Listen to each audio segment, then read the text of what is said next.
Hi guys, Lauren Harper here. I'm a third year student at the University of South Wales studying TV and film set design, and in this vlog I am going to talk about writing your dissertation. If you enjoy academic writing, then brilliant, amazing, that's good for you. If you're like me, however, I kind of struggle with it, so I've put together some handy hints and tips to get through the writing process. Number one, the question. So you need to pick something that is going to keep you personally interested through the long writing process. It needs to be something that you are sure that you can get at 10,000, 5,000, however many words it is, however big your dissertation is. You need to be able to write that amount about this subject. And it needs to be something that enough research has been done on it so that you have enough to back up all your opinions and arguments. Number two, the research. What you got to do is make sure that you find enough to back up all the arguments you are making. If it's a more recent subject, it's quite possible that you're going to have to go through journals and find as many articles as you can. And if it's something that's been around a while, lots of people have written about it, make sure you make use of the library, get as many books out as you can. Even if you don't use everything that you've read in it, it's always good to build up your bibliography quite early on. Making use of the library. If you're here at USW, you can request books from all the other campuses because we're quite spread out.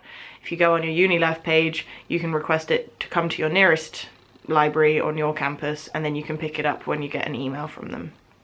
Three, try and make small deadlines for yourself. If you're like me and you don't enjoy academic writing, then it's a lot easier to write, say, 300 words a day than it is to have in your head that you need to write 1,000 words and get that all done. Make sure these deadlines are flexible. So if you don't necessarily hit the 3,000 word mark by the end of the week and you've been writing for a while, just be willing to put in a little bit of extra time in the next couple of weeks to get it back up onto count. As a house, we use incentives because we're all writing our dissertations at the moment. So my friend and I will say, okay, today we are writing 300 words. When we're both done, we can play a couple of hours of video games. Because someone else is doing the same thing as me, it makes me more likely to do work because I know that they're doing work. However, make sure you don't compare timescales to your friends. If you, as with my friend, you kind of work at the same pace, that's fine. But you will have people who get it done super early and they're done it already, and then that will start to make you panic because your friends are doing more than you think. But in reality, it's possible that they need more time for drafting, or as long as you work at your own pace and make sure that you get it done in time, don't panic and compare yourself to others too much. Number four, it's quite a good idea to have a writing space. So if you don't feel comfortable sitting at home and writing because there's too many distractions, go to uni, find somewhere in the library or a classroom that you know that we won't be disturbed. You can sit down and work. If not at uni, find just a coffee shop around the corner and sort of start associating that place with being productive. So you go, you sit, you have a drink, you can get out your work and start working and getting it all done. At home, I personally get really distracted because internet, laptop, my friends playing video games, they're watching films in the lounge, there's food all the time, I keep snacking. So it's good to have somewhere quiet that I know I can sit down, I won't be disturbed, and I associate that with actually being able to read without having noise going on in the background and stuff like that. I personally can't write when listening to music with lyrics because I end up typing down the lyrics. It's happened on multiple occasions and it's really awkward. But I also don't like working in silence, so my answer to this is to listen to game and film soundtracks. They're designed to keep you focused, they can be quite intense or they can be calming. It depends on what you're sort of going for. If you want something to really get you in the mood, then there's always something there for you. And because there's no pesky lyrics, the likelihood of accidentally typing something you're not supposed to is reduced. 5.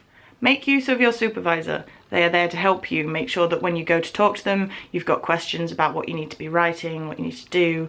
You need to work through in your head what you're going to talk to them about before you go, because the time you have with them might be limited.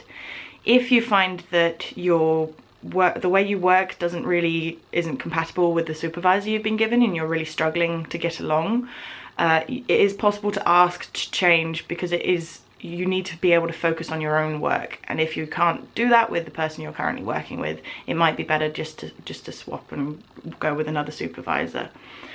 Another thing is everyone has at least one or two friends who love writing. My friend Georgia helps me out with all of my grammar. She helped me build up an essay plan and all of that.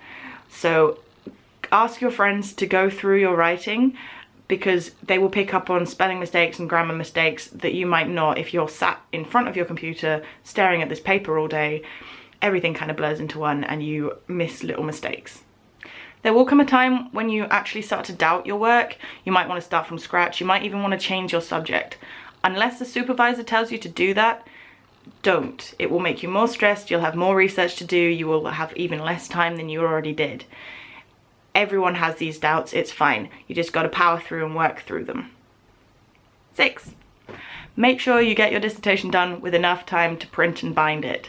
You don't want to be stuck at uni when there's hundreds of other students all with the same deadline and everyone is trying to print. You got to make sure that you stock up on printer credit if you're printing at uni, or if you're printing at home, make sure you've got lots of paper and printer ink. Paper jams will happen. Try not to panic. It's fine, okay? But make sure that you've got at least a couple of days to get it all bound up nicely, looking professional, so that you can hand it in without panicking and rushing on the last day. 7. In my opinion, the most important thing about writing your dissertation, you've got to look after yourself. A couple of extra marks isn't worth it if your mental and physical health has gone downhill, okay? So make sure you get enough sleep, drink loads of water. If you need breaks, take them. Don't be afraid to go outside and get some fresh air. Go to the gym for a couple of hours just to work something through.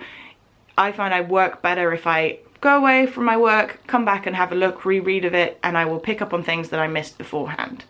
Make sure that you look after yourself, okay?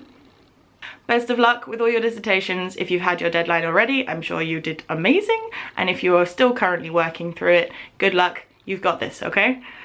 I hope you enjoyed the vlog. Don't forget to like, comment and subscribe, and I will see you guys soon. Bye.